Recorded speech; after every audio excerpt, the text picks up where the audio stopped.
บ่เคยได้วันลมหนาวหนาวจนสะบันยอมยืนสั่นอยู่ข้างถนน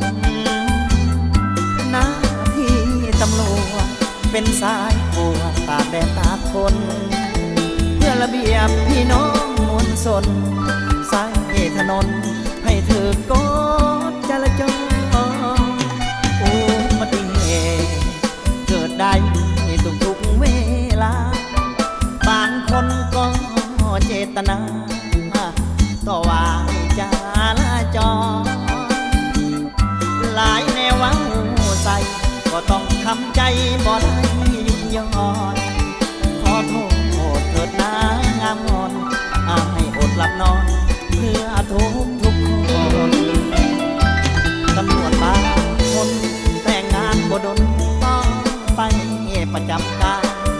ยังปากเมียน้องอยู่บ้านต้องประจำการอยู่ข้าง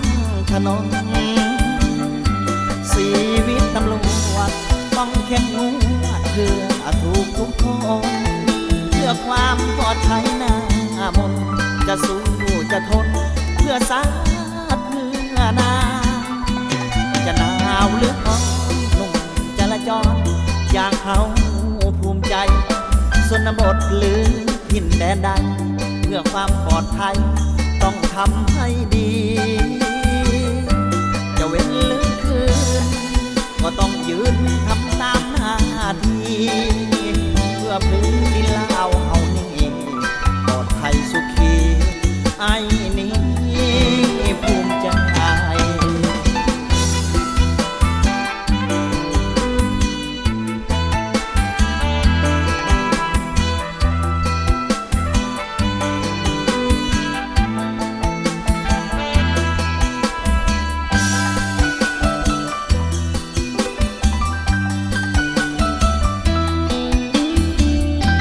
ตำรวจบาง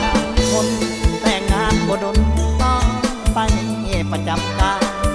ยังปากเมียน้องอยู่บ้านต้องประจำการอยู่ข้างถนนชีวิตตำรวจต้องเข้มงวดเพื่อทุกคนเพื่อความปลอดภัยหน้ามน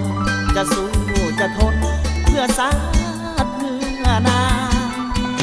จะหนาวหรือร้อนจราจรอย่างเขาภูมิใจชนบทหรือถิ่นแดนใดเพื่อความปลอดภัยต้องทำให้ดีจะเว้นหรือ